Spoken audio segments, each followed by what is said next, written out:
welcome again to the Wireless Technology Forum meeting here. In addition to what Caroline said, I'm also going to be moderating tonight, so allow me to, okay, everyone's got a microphone there. You can all hear me, right? Yes. Terrific. All right. It's wonderful when things work out well. Well, tonight's topic is enabling education with wireless. And as you've seen, we've already shown you that there are a lot of people out here that are able to put together solutions that might be challenges for all of you. Come on in. That might be challenges for some of you. That might be challenges in certain areas that you work in.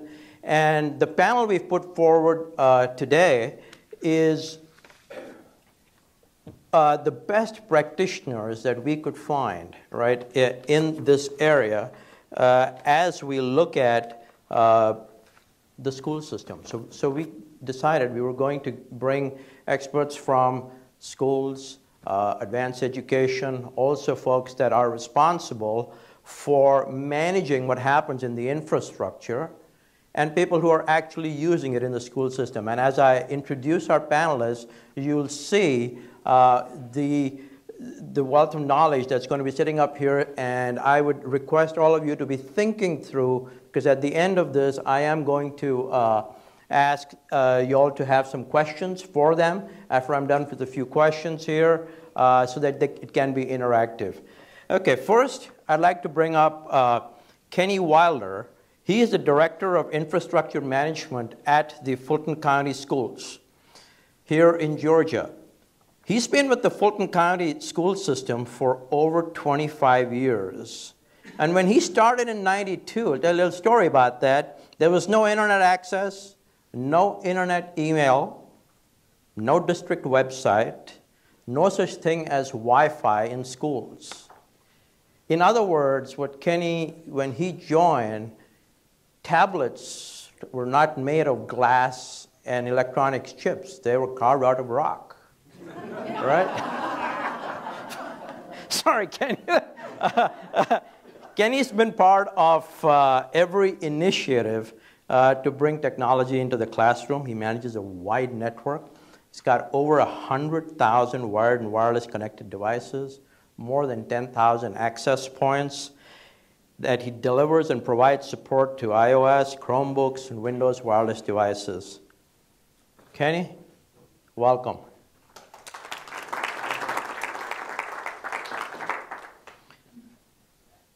Then we've got Michael Gonzalez. He is the CIO of Oglethorpe University. He's held many positions in technology companies like GE, Northrop Grumman, Microsoft, Oracle. For over 15 years, he ran a managed services company where he assisted senior-level executives on how to best leverage technology in their business in all stages of the corporate life cycle. He loves to solve complex organizational problems using his knowledge of systems in cloud, internet, WAN, LAN, across multiple platforms. For the past 4 years, Mike's been the CIO of Oglethorpe University. Welcome, Mike.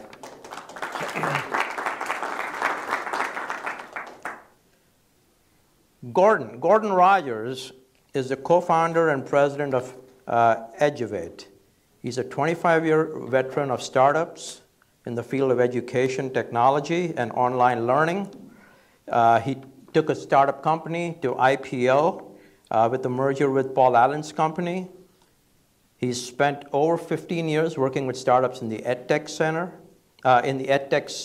sector.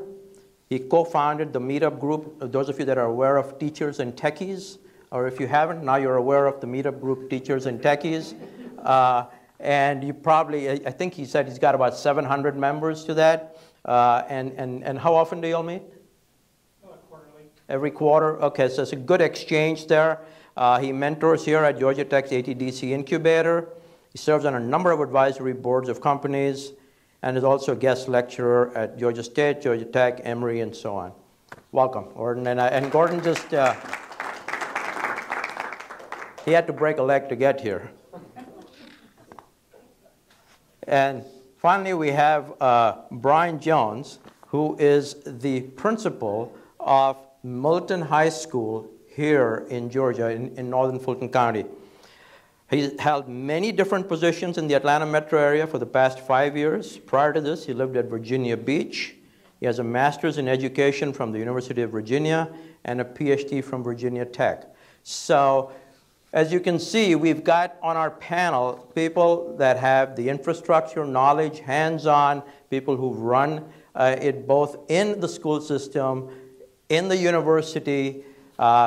We've got a principal who sees students and faculty and is at the other end here. And I'd be very interested in trying to see what some of his needs and challenges are, together with, this might be a great exchange, right? I mean, given Kenny and Bryan, I mean, you guys can probably, I don't know if you've talked about this before, but we'll talk about what works for you and why it doesn't work for him, right?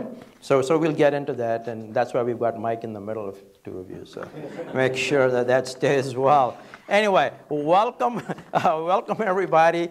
And before we get started, or let's get started with something that says, I'm going to give each one of you an opportunity to talk about your environment, what it is today, and examples of how wireless is addressing needs of, and whether it's in the needs of the faculty, the staff, students, parents. I know there are a lot of different things going on in your environment. So why don't you go first, Kenny?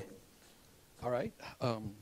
Is it working? I think you only turn it on. Yeah. Just make sure it's on. Yeah, there you go. Just make sure they're all turned on. Look, that green light. Everyone's got the green light. It's working. So as stated, I've been working for the school district for 25 years. We have, I believe, 96 schools. I lose count sometimes. We build them. And some of the things that we use wireless for, of course, is we have a one-to-one initiative. We're giving devices to all of the students, all the middle and high school students, individual devices that range from Surface Books to laptops to also iPads. I have 10,000 wireless access points, one in every classroom. I've got about 6,500 classrooms. And the mobility part of the devices, traditionally we wired computer labs, and then a principal would want to move a computer lab down the hall or across the hall or another room, and we'd have to rewire another room. So this has kind of set them free. It gives them a chance to learn without having to be tied down. It also lets them repurpose those rooms to be more of an educational space as opposed to being a hardwired computer lab. Our students bring several devices. They connect to our network. We don't really restrict what they connect. Our teachers can have 3 or 4 devices. They can have their phone, their watch, their iPad, their laptop. Sometimes they have 2 phones connected to our wireless. So we have a lot of challenge with capacity. And we also have a very robust wide area network and backhaul. That's a very important part of Wi-Fi, is you've got to have wires somewhere. So we have a very robust network provided by one of the sponsors, AT&T. We have a 10 gig connection to every school back to a data center, and a 17 gig pipe to the internet, which we sometimes spike up to about 12 gig with all those wireless devices connecting. And 65,000 wireless devices, I think, is what we issued. The elementary schools, it's not one-to-one yet. But as they stated, with the wired devices, it's well over 100,000 devices connecting to our network every day. Thanks, Kenny. Mike? Yeah, I think next time I'll go before Ken.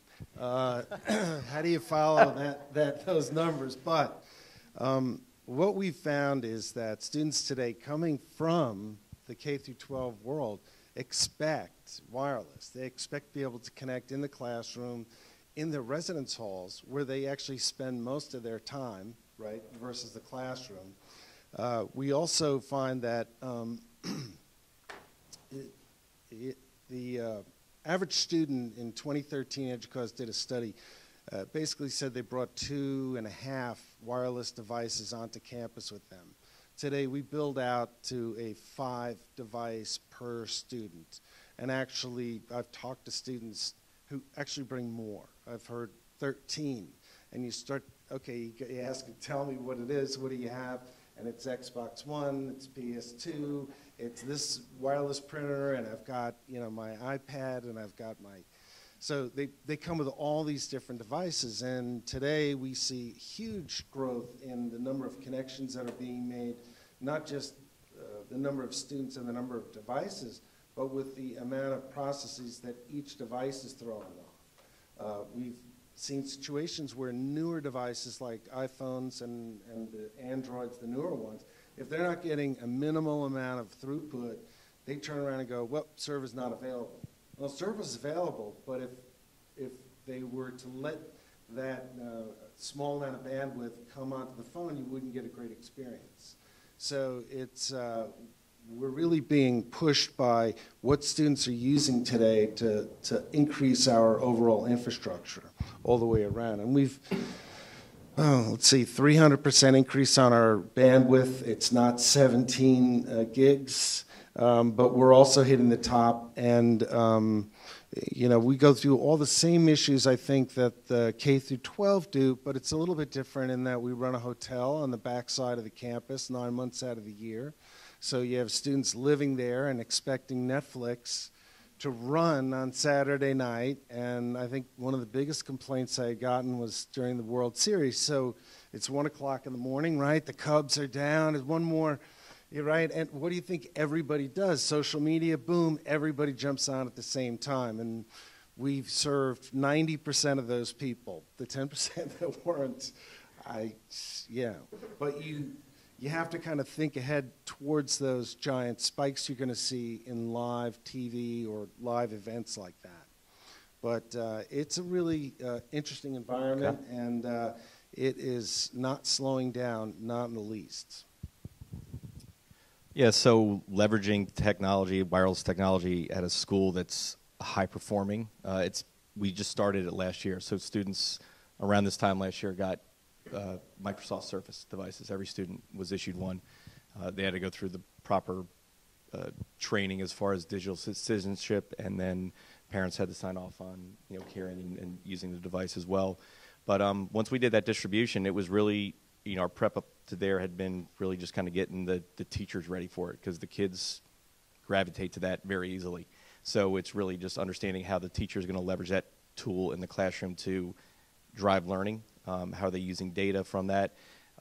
You know, quite selfishly, we're looking forward to that rollout, because when we hit our testing window, we did some different things with testing, but that whole process of leading up to it, you have to get through the initial fear of, what does this do? Because we're a very traditional school. We do very well. We have a lot of support, and all of a sudden you have this major shift, and we're telling teachers, leverage the technology and use it for you to enhance what you do. That being said, we've seen teachers extend the learning that goes on in the classroom. Students will have access outside that single period or those multiple periods where they're doing work, they're collaborating with each other through various platforms. And we're an Office 365 school, but we were very much a Google school. So having students, you know, do real-time collaboration and having teachers be able to monitor that and give feedback, that's really what the whole point of the educational process is. It's to give the feedback to drive the learning and use that data to, you know, fill in the gaps that are present. So it's very interesting. We're still very new and young in this, even from the aspect of online learning. At a place like Moulton, we have almost 2,400 students. We probably only have 215 or 230 kids taking online classes. So we're still very much face-to-face school, but the teachers are starting to get better about leveraging that technology to really drive the amount of learning that occurs in the classroom. Gordon, yeah. Is this thing live? Yes. So from I kind of represent the startup community of companies that are working to solve problems in the education world, both K-12 and higher ed. And what you just heard from these three gentlemen, I wish every startup founder and entrepreneur could hear those problems and discussions before they embark on building their solution. Because so often someone is inspired, they see a problem in their kid's school, and they happen to be a tech person, so they go home and write an app at night, and this thing is so much better than anything that their kid is using. And so they run into the school, the next teacher meeting, and they say, you need to have this in your class. And in some cases, the teacher goes, yeah, this is better than what I've got. So the entrepreneur, the person behind this app, figures, okay, works in this class, sky's the limit. And I've actually seen this happen where people quit their job and say, okay, I'm just going to take over the world with this. But they've never talked to any of these guys. And before that app or whatever that solution can get rolled out on a wider scale, it has to be tested, it has to be prototyped. No one can really predict what the effect on the overall, the bandwidth consumption is going to be, infrastructure demands. These are things that most techie folks don't really think about. And again, I've seen it more often than not where they hit a wall after a year or two going, well, this school, they thought they were going to try it, and they tried it with 50 kids, and then we didn't hear back from them. And that's why I think it's important for people to have advisory boards or input from all aspects of the education world, not just the teacher. But having said that, just make sure the teacher is part of the solution, and don't assume that just because this works for this teacher, that every teacher is going to learn it instantly without any kind of training.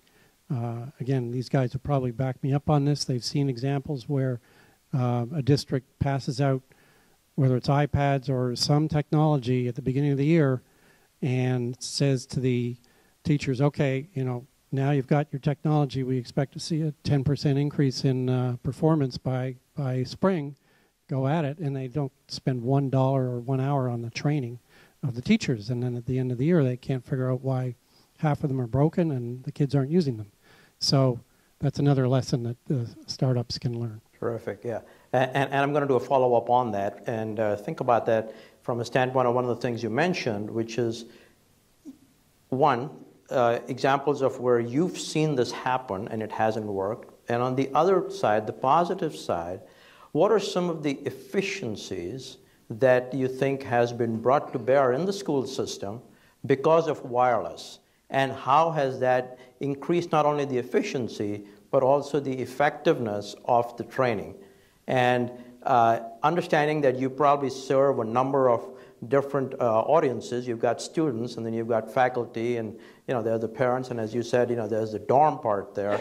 So just think about how things have evolved, and whether it's, yes, probably more efficient, but is it more effective, and what are some of the downsides? And we'll come to the downsides in a minute. But before I have you answer that, online, I want to mention to the people online that we are live, and if you want to ask a question, please tweet it, and the tweet is right up there. It's hashtag WLSTechEdu, WLSTechEdu. And for all of you online, please tweet your questions, and as we go towards the end of the program here, we'll make sure we try and address your questions, all right? Okay, terrific.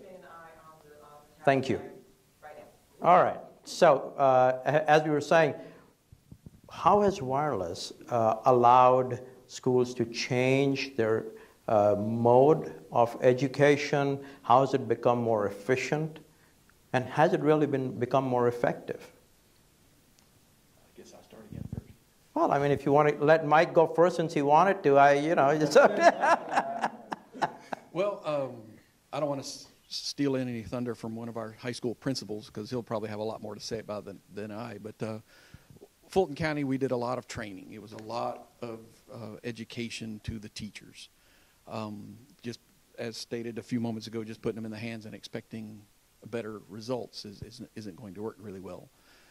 We also had a program that we are using at a couple of schools called Teach to One, where the students have a very individualized learning experience, and we're going to an individualized learning experience across the board, where I almost see eventually we're knocking down, there's no more grade level. You're just mastering a particular level of math, and you move on to the next level when you're ready. Or if you're still on a lower level of English, you stay there. And that gives the teachers more flexibility to do that, because they can tailor the training to that person using an app or a software on the devices.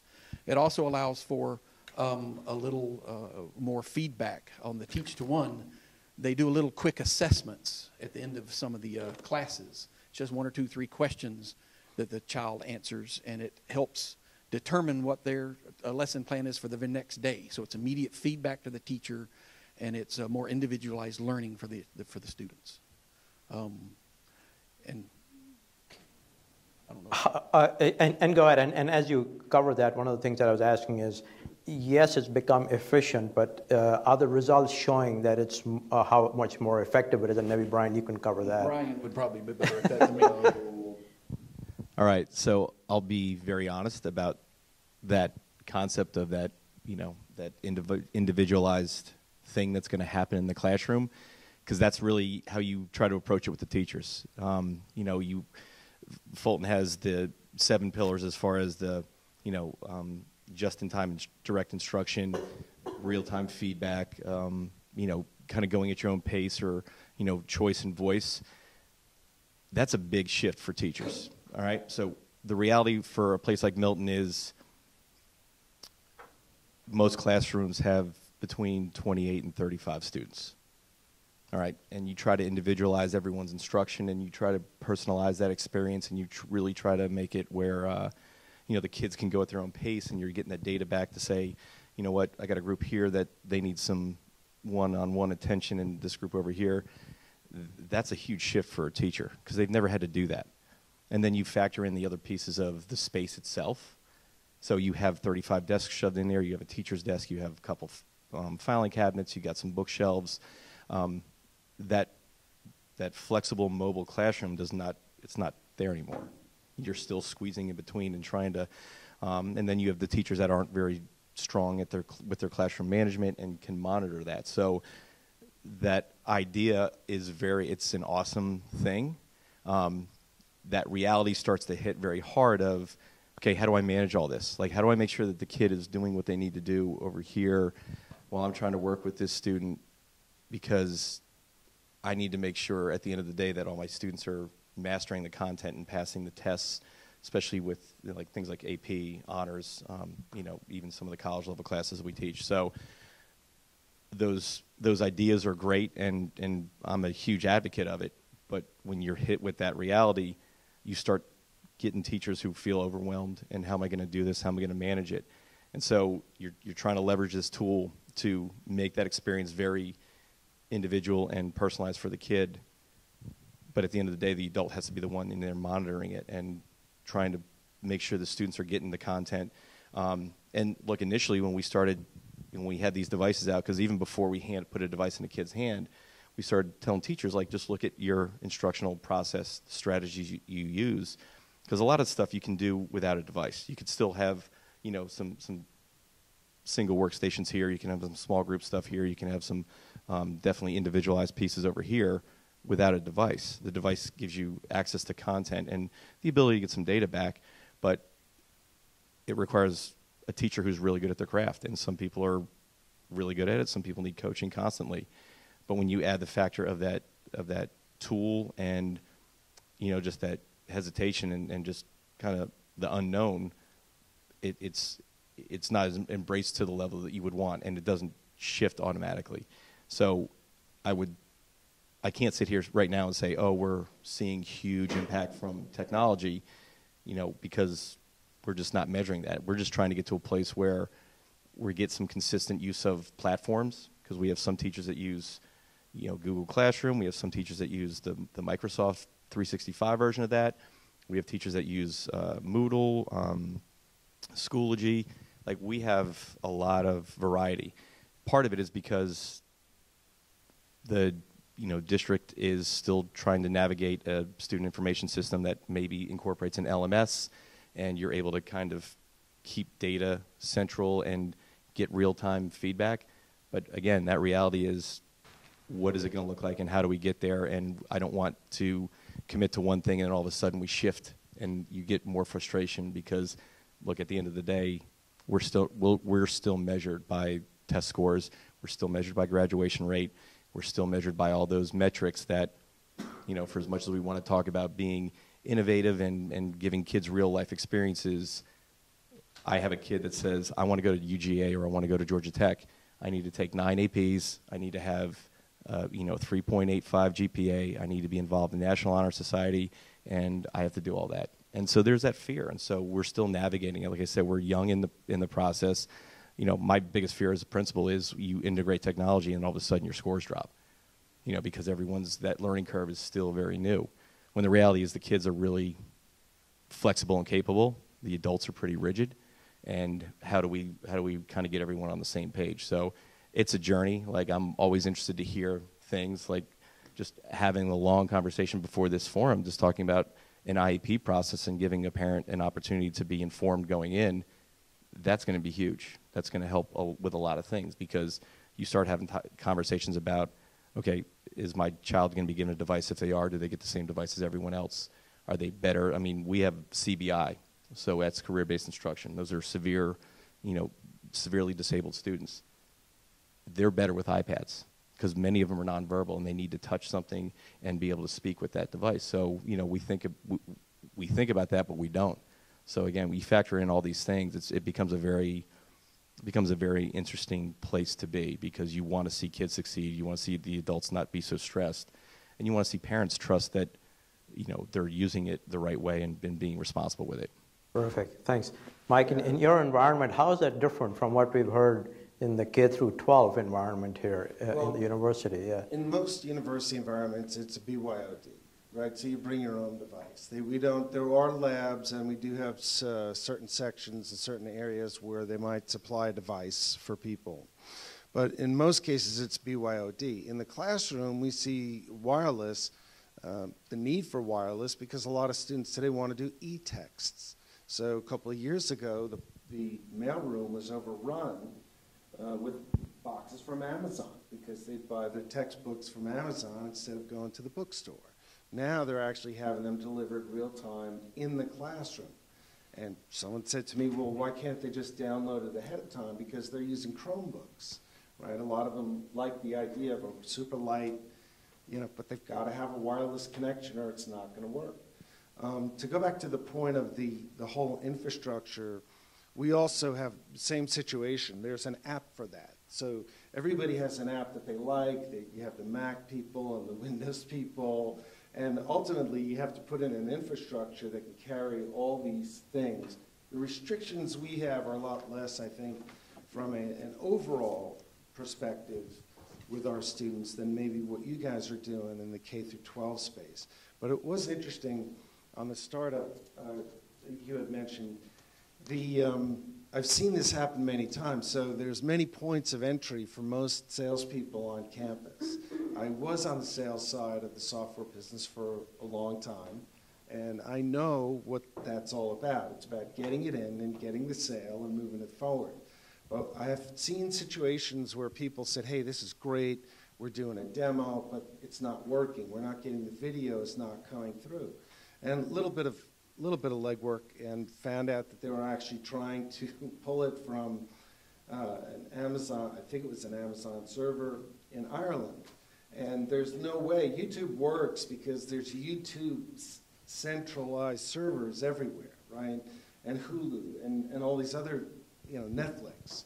So you're not going all the way to one place. And I said, I get the idea. It's a great idea. It's never going to work, and it has nothing to do with us, our firewall, our bandwidth, or anything else. It's the fact that when everyone's in school trying to pull off of this one server, the other thing we see a lot of is startups that'll come in and they want to buy as much business as they can, give it away, and all of a sudden they hit that point where, oh, we need more equipment. Of course, SaaS, Amazon Web Services, Azure, cloud services like that do make it easy to expand. But we found a lot of times that people aren't really thinking about that. They're just, well, we have a server and it's working, and we'll worry about that later on. So from a different perspective, from the infrastructure side, we have to really help people to think bigger, systems thinking.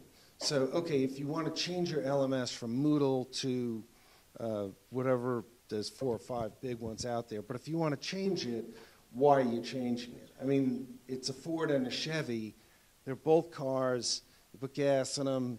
They both get you to the same place. And when you talk to people who've used multiple learning management systems like Moodle or Blackboard, they'll tell you that they're all about the same. I mean, you know, this one's a little better than that.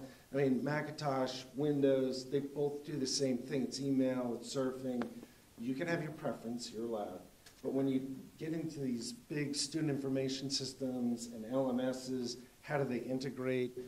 Those are systems decisions that have to be made with everybody kind of going, all right, I'll accept the concession, you know, Okay. for the greater good.